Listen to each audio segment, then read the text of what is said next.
20 अशा गोष्टी ज्या 25शीत असताना करायला पाहिजे होत्या असं तुम्हाला पुढे वाटेल. तुमच्या आई-वडिलांच्या करिअरविषयीच्या कल्पना कधीच बदलणार नाहीत, असं गृहीत धरू नका. ते तुम्हाला नक्कीच पुढे जाऊन समजून घेतील. तुमची आजची सॅलरी ही कायम तशीच राहणार नाही. शिकत राहिलात तर ती नक्की वाढत जाईल. कदाचित तुम्हाला थोडा जास्त वेळ लागेल. लग्नासाठी स्वतःला डेडलाईन देऊ नका. योग्य जोडीदार मिळणं जास्त महत्त्वाचं असतं. त्यामुळे कुठल्याही गोष्टीसाठी जास्त उशीर करू नका. तुमच्या जोडीदाराविषयी अपेक्षा लिहून काढा. दोघेही नोकरी करणारे असाल तर हे मुळीच टाळू नका. आर्थिक साक्षरता फार महत्त्वाची आहे. त्याविषयी नक्कीच शिकत राहा. जेवढे जमतील तेवढे पैसे नक्की वाचवा. सेव्हिंग वाढवत राहा आणि गुंतवणूक कशी करायची हे समजून घ्या आणि हे आत्ताच्या आत्ताच करायला सुरुवात करा. पैसा कमावणं, वापरणं, वाचवणं आणि वाढवणं यातला फरक समजून घ्या.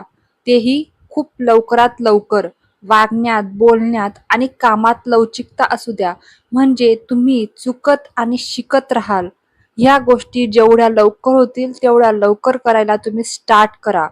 ऑफिसमध्ये सगळं शेअर करू नका. मित्र बनवा, पण काम महत्त्वाचं आहे हे विसरू नका.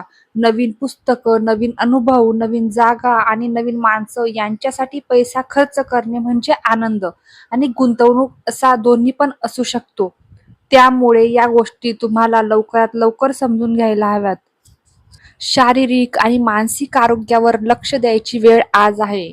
जिम, योग, खेळ यासाठी तुम्हाला जेवढा जास्त वेळ देता येईल तेवढा जास्त वेळ तुम्ही द्या. शाळेतले मित्र हे सगळ्यात जवळचे मित्र असतात. त्यामुळे कायम तुम्ही त्यांच्या संपर्कात राहा आणि कधीतरी गाठीभेटी सुद्धा घ्या. नातेवाईकांना नाही म्हणायला शिका. सगळे कार्यक्रम महत्त्वाचे असतात. सगळे कार्यक्रम हे महत्त्वाचेच नसतात. त्यामुळे कुठलंही वाईट व्यसन ही काळाची गरज म्हणून लावून घेऊ नका. तुमचे नियम तुम्ही पाळा.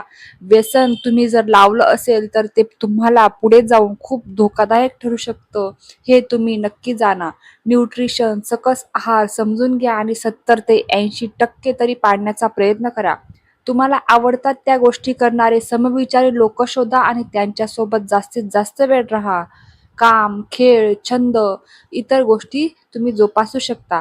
तुम्हाला काय करायचंय आणि काय नाही याचा निर्णय तुम्ही घेऊ शकता आणि तेही तुम्ही स्वतःला सांगत राहा. भूतकाळात चांगला वाईट कसाही असला तरी तुम्हाला पुढे जाण्यापासून तो जर रोखत असेल तर त्यात रमू नका. भूतकाळाला जेवढ्या लवकर होईल तेवढं लवकर विसरण्याचे तुम्ही प्रयत्न करा.